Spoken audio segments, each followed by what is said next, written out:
Hello everyone, come on in for my book club number 39. Hey guys, come on in. We're talking about a radical awakening. Let's do this. So, the radical part of our radical awakening is to really understand the causes and effects that bring us to a particular place.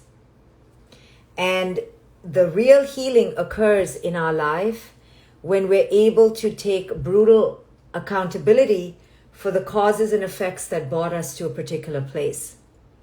When we don't look in the mirror and we get into victim consciousness and bypass the very important work of understanding what the causes and effects were, then we are only faking our spiritual advancement. So most people cannot do this, right? Because it's too difficult. It's too difficult to be radically honest, to be powerfully transparent. It's really hard.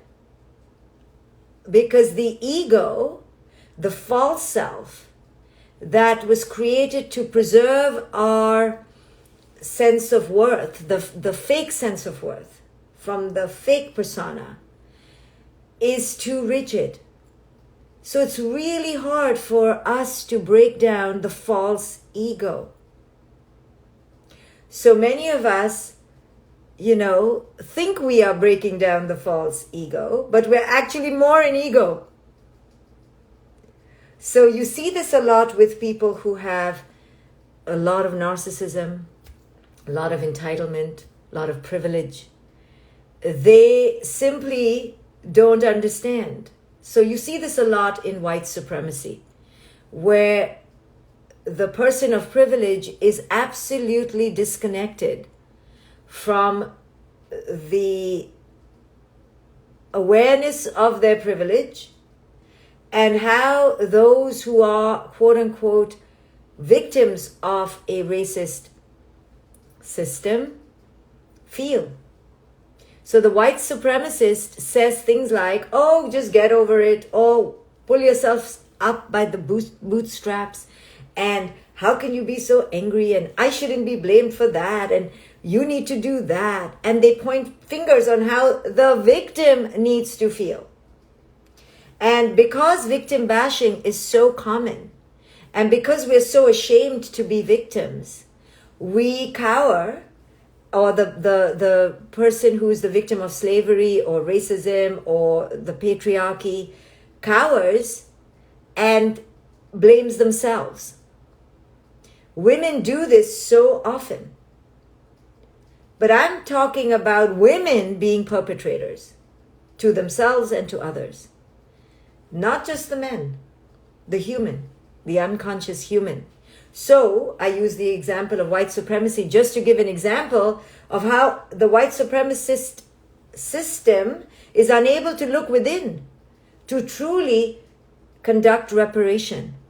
So they blame the victim. The victim needs to forgive. The victim needs to let go. The victim, right? So in this book, I speak to women. Women are, in our own ways, much subjugated by the toxic masculine patriarchy.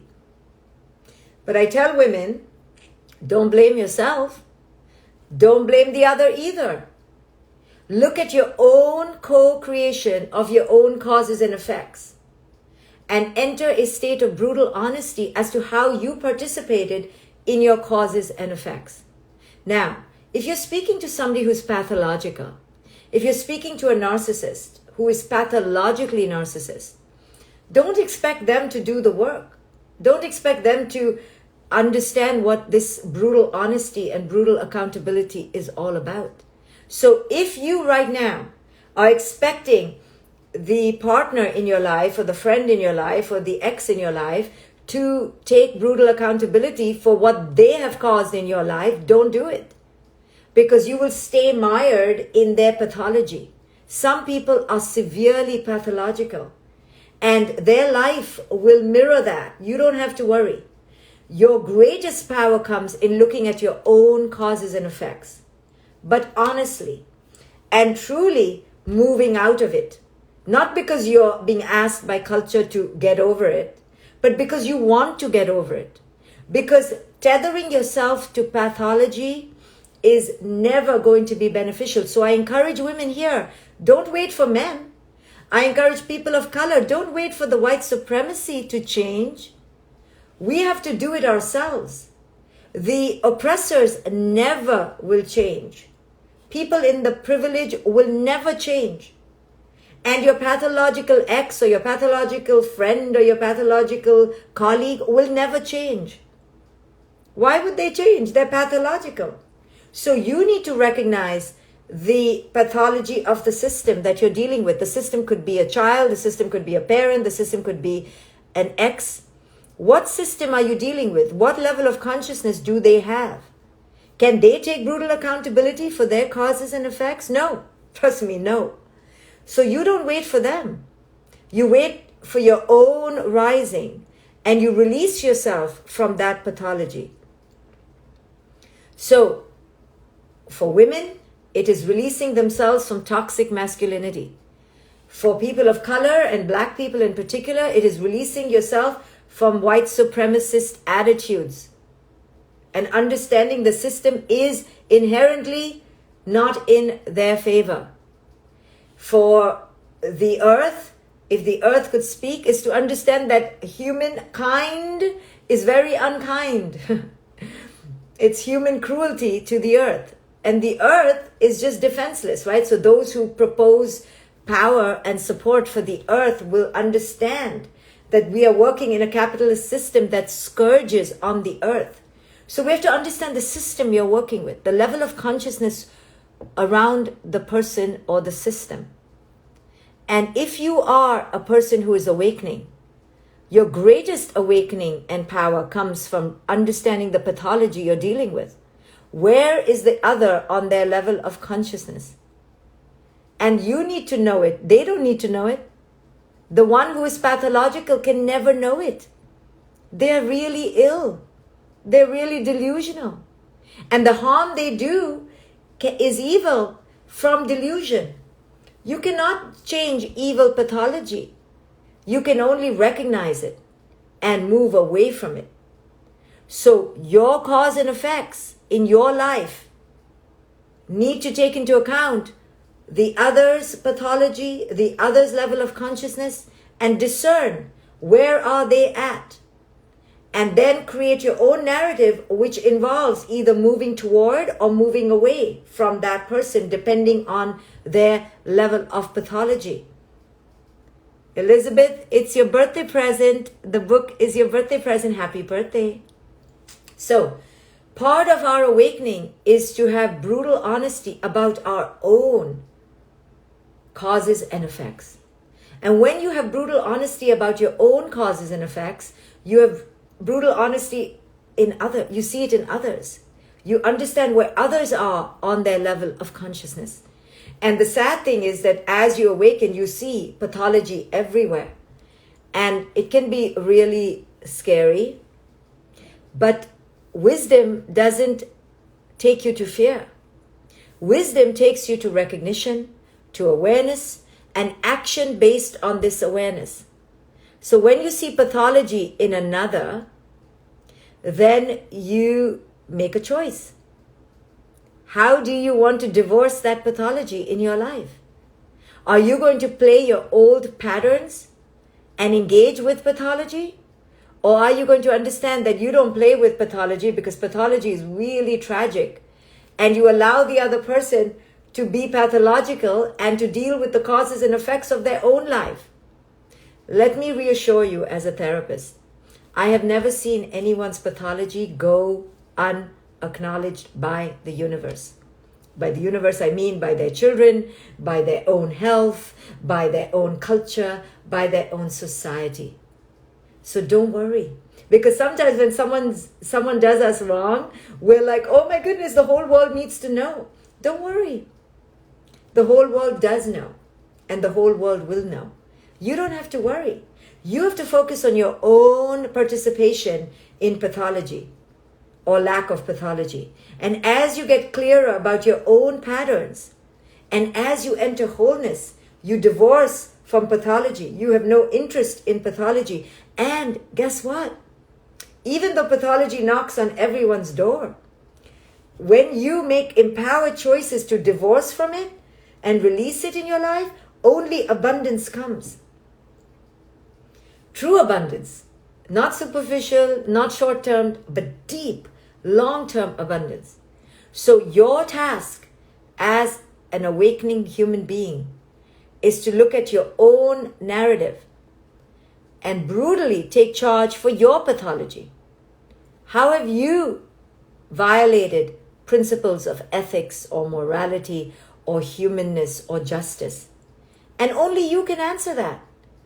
I can't answer that for you. Your partner can't answer that for you. Only you can rise up to your own level of the highest ethics that you have. People who violate ethics, people who commit harm, people who violate boundaries are pathological. You need to understand that. And the more you engage with that pathology, now you are dimming your light. So you don't do that. You understand that their own causes and effects will handle their own existence. Your greatest power comes from manifesting your own light, from moving on your own path, from triumphing in your own glory. So that is how you dissociate from those who are toxic around you. This is not about forgiving toxic people. This is about liberating yourself from their existence. You don't have to forgive anybody. I always say forgiveness is an illusion. Because the minute you understand there's nothing to forgive because you have nothing to do with that person. Whatever pain they caused you is for you to metabolize. And the greatest, quote unquote, forgiveness is complete dissolution of that person in your psyche. They don't exist. You laugh. If they do exist, you have laughter. You look at them with tragedy and see them for the tragic nature of their low level of consciousness. And you either laugh or just have great awe at how sick some people are. You don't ever let it bother you. You keep shining. So people often say, well, I should forgive or they should forgive. No one needs to forgive you and you don't need to forgive anyone. Forgiveness is a concept that is bred from non-acceptance. When you accept, person pathological, that's it. You have nothing to do with it. Then there's no forgiveness. You release. Now, forgiveness comes when you wish to continue talking to that person. Okay, fine. But then if you're willing to keep talking to that person or keep engaging with that person, that has nothing to do with forgiveness. Now you've accepted. I like to think of it as acceptance and non-acceptance, period. Right? If I accept the person, there's nothing to forgive. If I allow them back, there's nothing to forgive. If I embrace them back, there's nothing to forgive. I don't hold grudges, I embrace you back, right? That's one philosophy. If you cannot forgive the person, you don't accept them. If you don't accept them, you don't forgive them. Finished. There's no two ways about it. This idea of forgiveness is just holding a grudge. You either have that person in your life because you can accept that transgression, you can accept that pathology, or you don't. It's very simple. Don't have someone back in your life half-assed. Don't have someone in your life that you have to choose to forgive. Nobody's asking you. Either you accept them and you allow them, or you don't accept them and you don't allow them. And finish. Holding them as a grudge in your heart is your own clinginess, is your own lack of being declarative. Yes or no? It's very simple. It's just there or not there. It's connected or not connected. This whole idea of forgiveness comes from our own resistance of accepting who it is they are. If you can't forgive, it's because you can't accept who they are in your life, and that's okay. Let it go.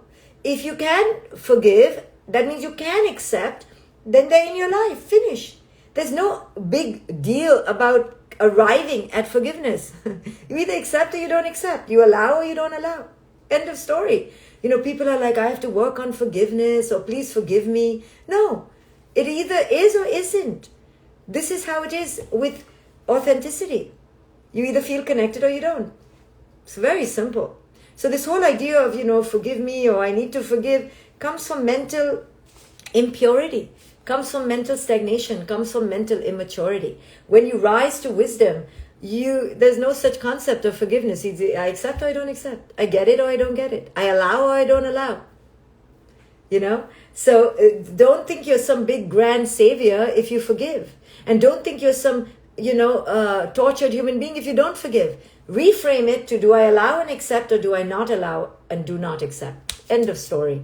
It is or it isn't. But this kind of clarity can only come when you're very clear about yourself. When you understand which lane you drive in. When you understand who you are. When you don't understand who you are, you're all messy and confused, which a lot of people are. So that's okay, but you have to work on yourself. And this book is a pathway for all women especially to do the serious work, to do the hard work of true understanding of who it is you are.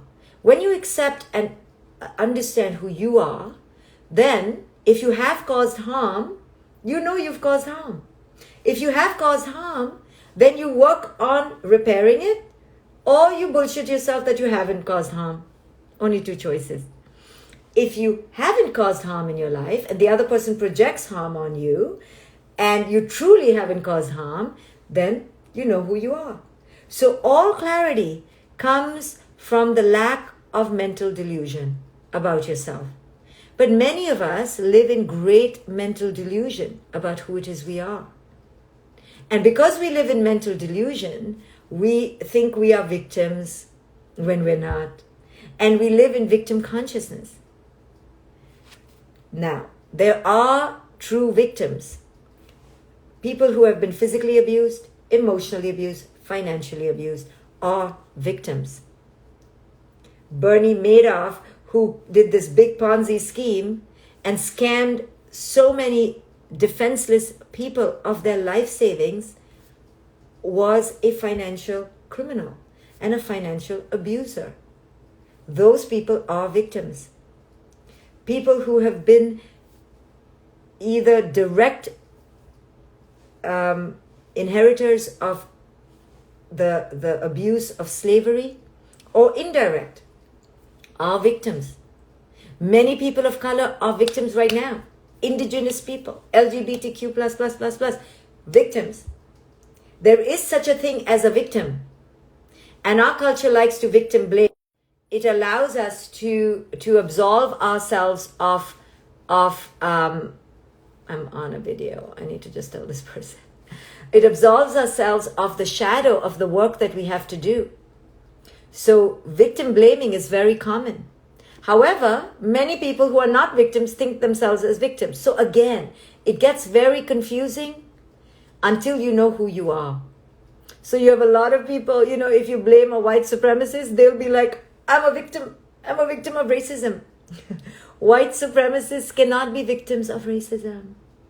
Racism by nature has an oppressor and a system of inequity for centuries. But white people sometimes will be like, I'm a victim of racism. Okay.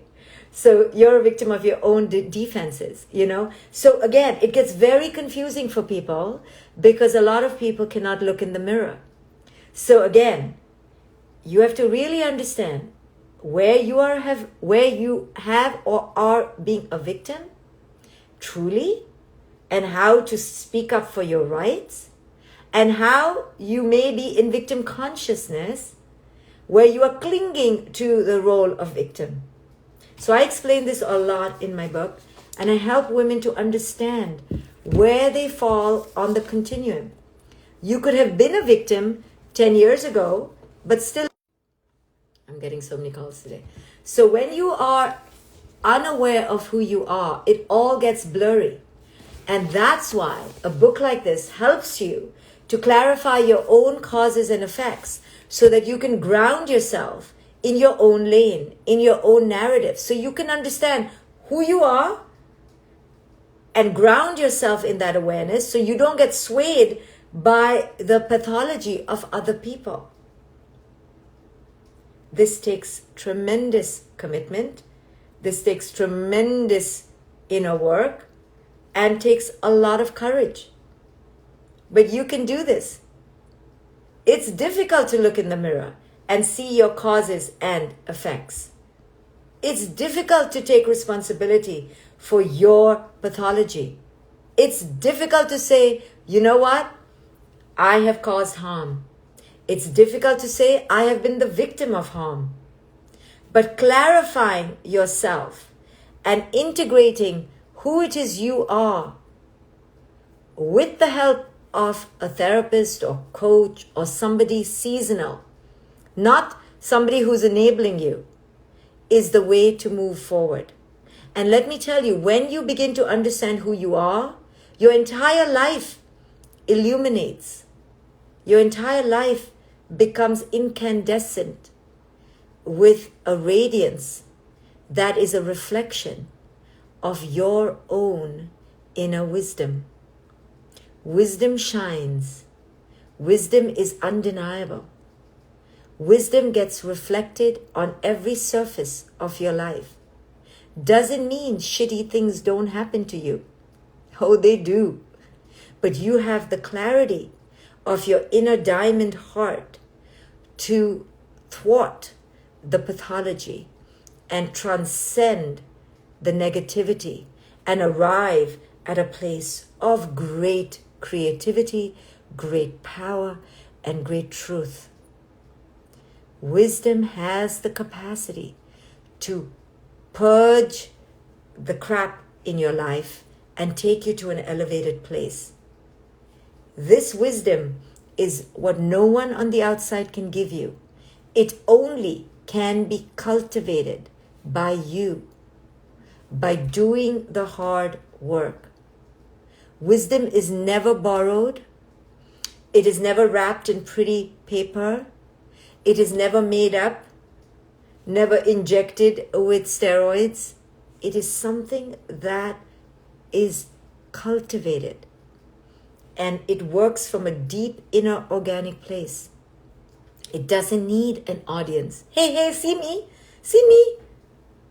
It doesn't need to put itself out there.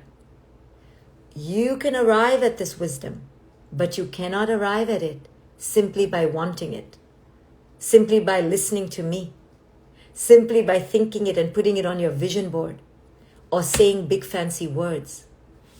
The true vision of wisdom can only be embodied through the inner work. Step by step, pebble by pebble, you can create the bricks and mortar of your truth. Most of us live our entire life in falsity. And because we live our life in falsity, we cause harm. Harm to ourselves and others. People die never knowing how they have caused harm because they are so unconscious.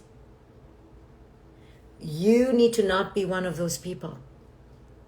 You need to wake up to your own inner torment, your own inner split off, unhealed, wounded parts today, so that you can stop causing harm. When we don't heal ourselves, we cause a lot of harm.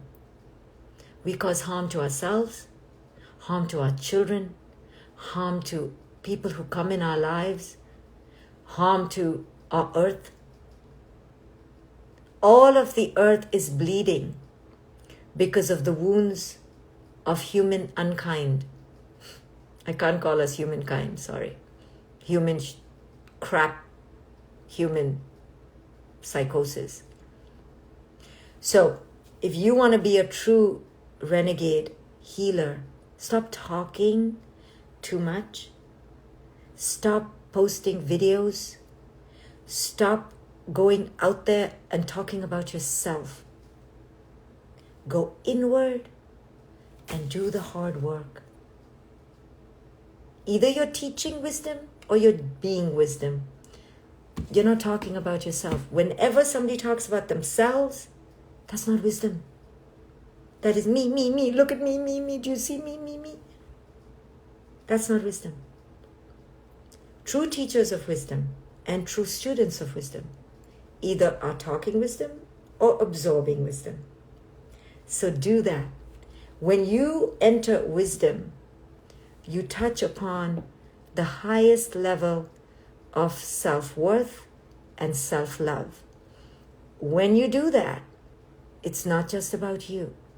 It's about others as much as you. You tread very carefully because you are so conscious and you can do no harm.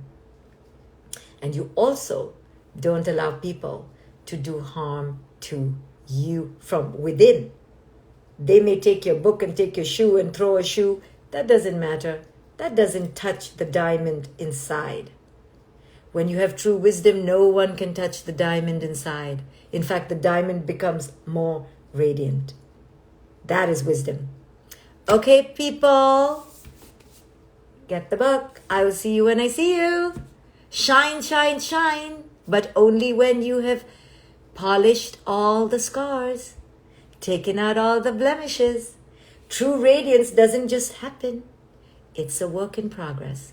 Go do the work, the real work, the inner work. Peace.